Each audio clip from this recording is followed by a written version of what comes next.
अमला असंकलिठा ते हुंती परित संसारी। बोलिए भगवान महावीर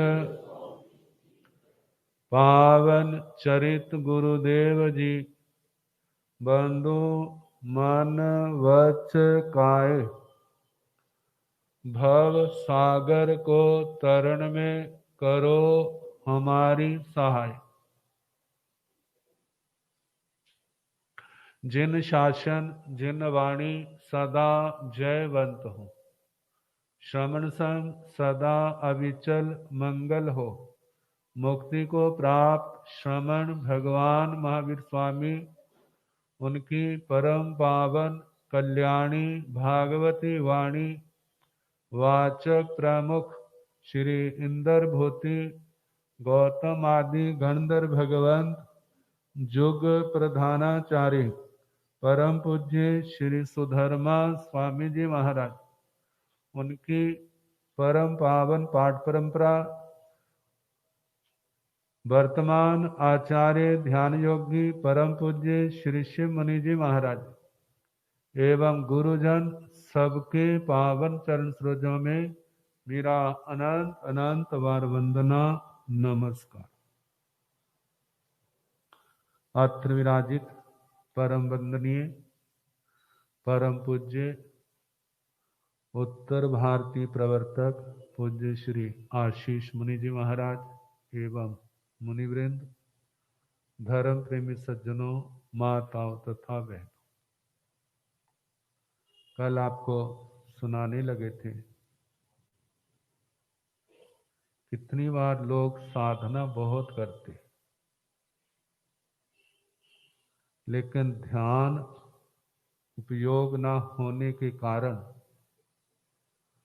उनकी साधना नष्ट हो जाती।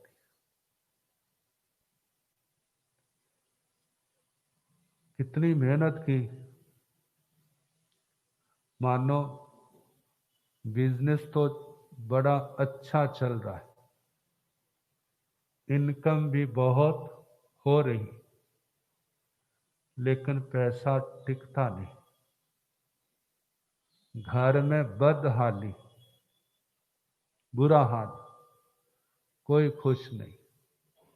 ऐसा क्यों? कोई ना कोई कारण तो होगा ना। जब प्रॉफिट की कमी नहीं है, बिजनेस बहुत अच्छा है, सब ठीक है, लेकिन घर में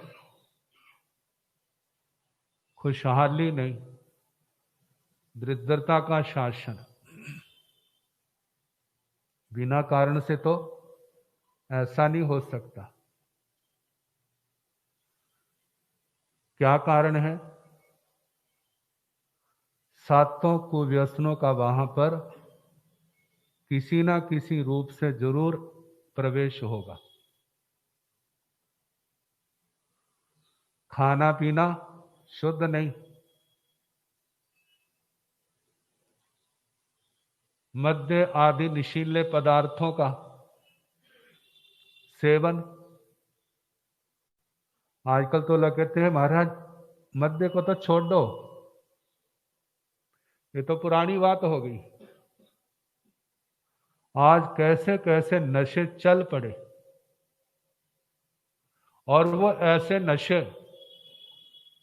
जिसको लग गए हैं और पीछा छुड़ाना आसान नहीं है। स्वयं भी बर्बाद होते हैं और परिवार के परिवार भी बर्बाद होते हैं। ये नहीं जानते ऐसा तो हो नहीं सकता। जुआ, चोरी,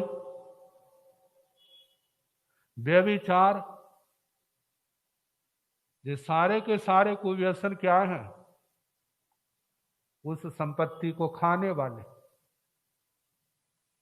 और जिस संपत्ति ने घर में आकर के खुशहाली लानी थी, समृद्धि लानी थी, उसको कौन खा गए? जैसे अनाज को ढोरा खा जाता है, ऐसे ही उस संपत्ति को जो व्यसन खा रहे।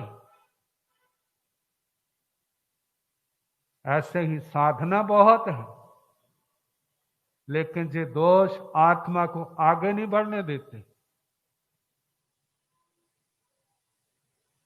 कहते साधना तो बहुत की,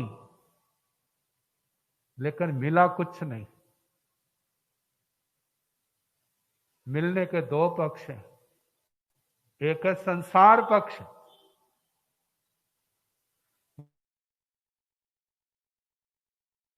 मानस, दूसरा अध्यात्म पक्ष,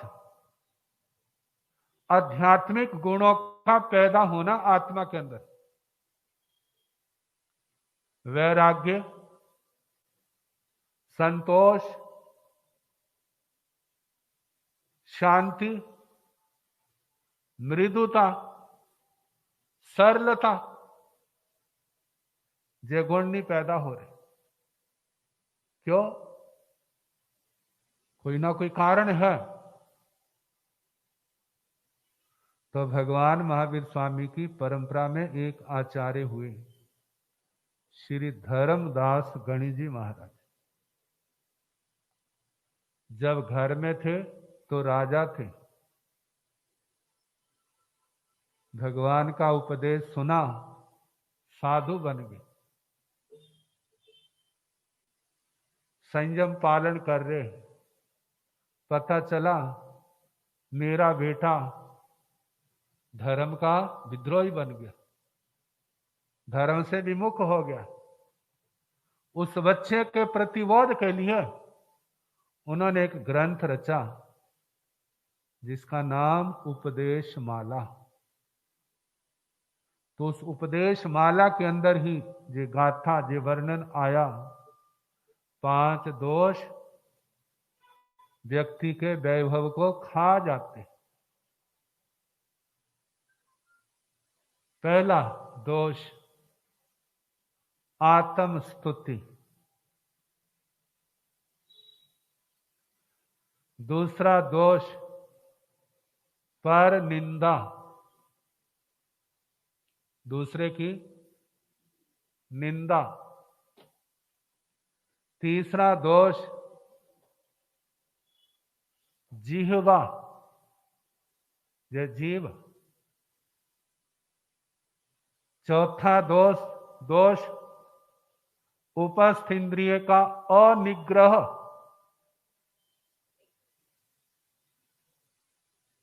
नहीं समझे होंगे। जनन इंद्रिय वश में नहीं है।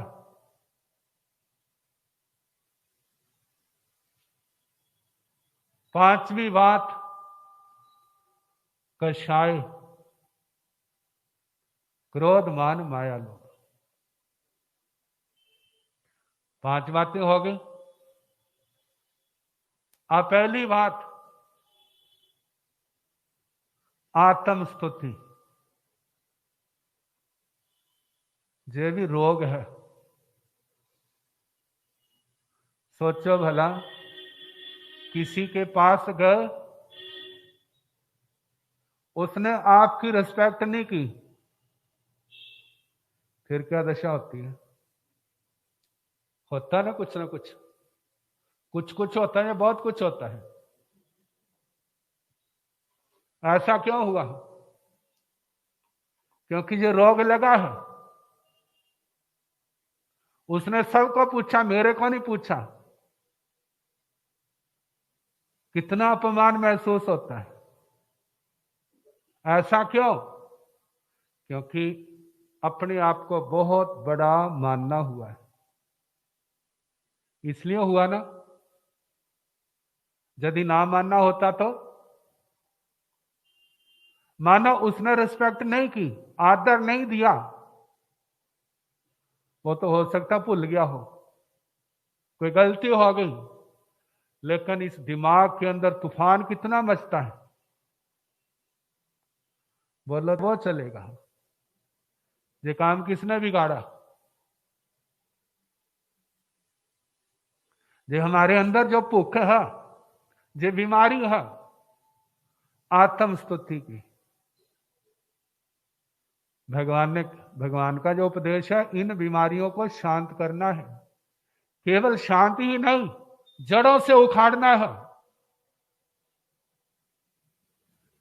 इसलिए भगवान ने कहा दिव्य सुखों की चाहना ना करे, अपनी प्रशंसा की इच्छा ना करे। दुनिया के अंदर आए हैं, ऐसा काम कर जाओ जिससे आपका भी भला हो और दूसरे का भी भला हो, लेकिन किसी से कोई अपेक्षा नहीं रखनी। यदि कोई आपका बुरा सोचता है, बोलता है, करता है, तो उसके प्रति भी आप क्या रहो, उसके प्रति भी आप श्रेष्ठ रहो। जो वो है आपने वो नहीं बनना, आपने वह बनना है जिसको भगवान ने प्रशस्त कहा है, जो आपकी आत्मा के लिए प्रशस्त है। अपनी स्तुति अपने आप नहीं करनी, आत्म प्रशंसा। अपनी स्तुति दूसरे से भी नहीं करवानी। जो कोई बिना प्रेरणा से भी स्तुति कर रहा है तो वहां पर कान ना लगाए, ध्यान से ना सुने। लेकिन इस में विशेषता ही ऐसी है कि जहां अपनी स्तुति हो रही हो तो उसको अच्छा लगता है, बार बार सुनना चाहता है। लेकिन ये रोग जितना सुनेगा उतना बढ़ता जाएगा। मानो किसी ने आपकी 10 बार स्तुति की तो आप खुश हो गए, 11वीं बार भूल गया वो, फिर क्या होगा? फिर उसकी खैर नहीं है, उसके क्या बन जाओगे? कोई बात नहीं भाई, भूल गया, लेकिन उसका भूलना क्या बन जाएगा? उसकी मुसीबत बन जाएगा। ऐसा क्यों? इसको तो खत्म करना है।